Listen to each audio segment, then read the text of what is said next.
పట్టుమని ఒక 10 మంది కూడా వెనక. నువ్వేందిరా చెప్పేది? నిజంగా అనకూడదు కానీ నువ్వేంటి చెప్పేది? నువ్వేంటి పార్టీని బాగు చేసేది?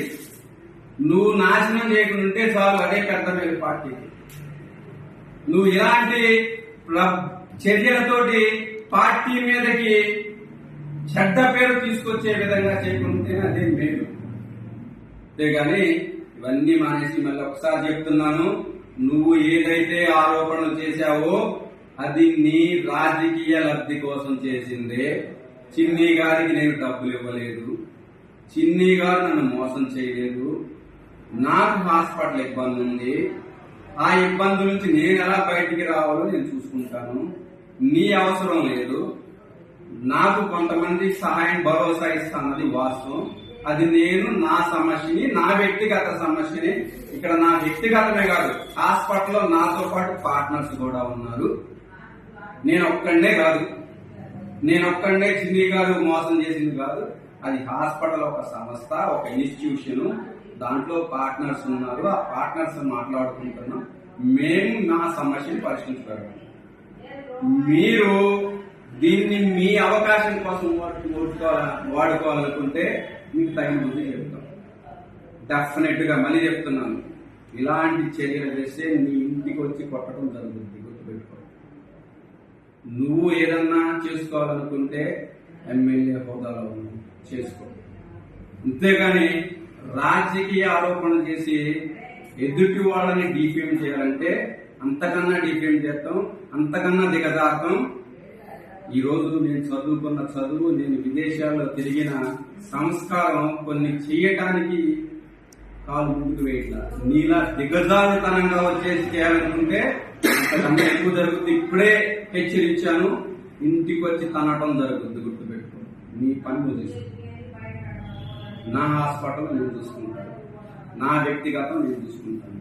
కానీ పార్టీకి ఏం మాత్రం కూడా డ్యామేజ్ చేసే విధంగా ఉంటే ఇంతకుముందు చెప్పిన 3 అంశాల్లో నిన్ను నిత్యం ఎదుర్కోవడం జరుగుతుందనేసి ఈ సందర్భంగా మళ్ళీ ఒక్కసారి నేను హెచ్చరిస్తుంది.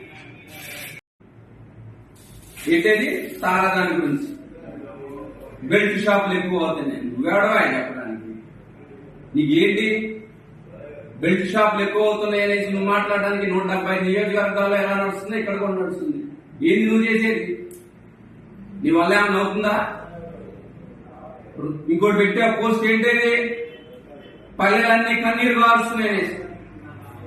పల్లెలన్నీ కన్నీరు కాచకుండా నేను సమాధానం చెప్తాను, నీకు పరిష్కారం ఇస్తాను.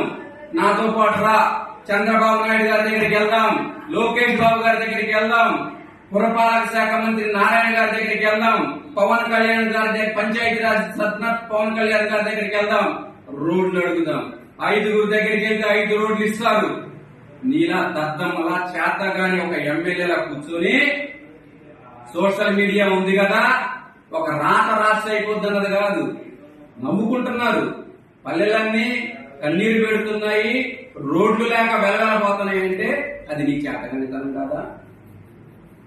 నిన్ను ఎందుకు అనుకున్నారు ఎమ్మెల్యేగా? ఎందుకు అనుకున్నారు? మొన్న చెప్పినట్టుగా నువ్వు పరిష్కారిస్తామని, పరిష్కరించే శక్తి, స్తోమత నీ దగ్గర ఉందనేసి నిన్ను ఎమ్మెల్యేగా ఎన్నుకున్నారు. ఈ రోజు నీకు అది చేత కాదు అనేసి తిరువూరు నియోజకవర్గ ప్రజలందరూ కూడా నెత్తి నువ్వు మొత్తుకుంటున్నారు. మరి ముఖ్యంగా నిన్ను గెలిపించిన కార్యకర్తలు, నిన్ను గెలిపించిన నాయకులు ఇలాంటి ఒక అసమర్థత ఎమ్మెల్యేని, కులాన్ని వాడుకునే ఎమ్మెల్యేని, విద్వేషాలు రెచ్చగొట్టే ఎమ్మెల్యేని, ఒకళ్ళ మీద ఒకరికి సాడీలు చెప్పేసి వాళ్ళ మధ్య ఘర్షణలు సృష్టించే ఎమ్మెల్యేని తెచ్చుకున్నామనేసి ఈరోజు బాధపడుతున్నారు. ఎంతమంది ఉన్నారు వెనుక?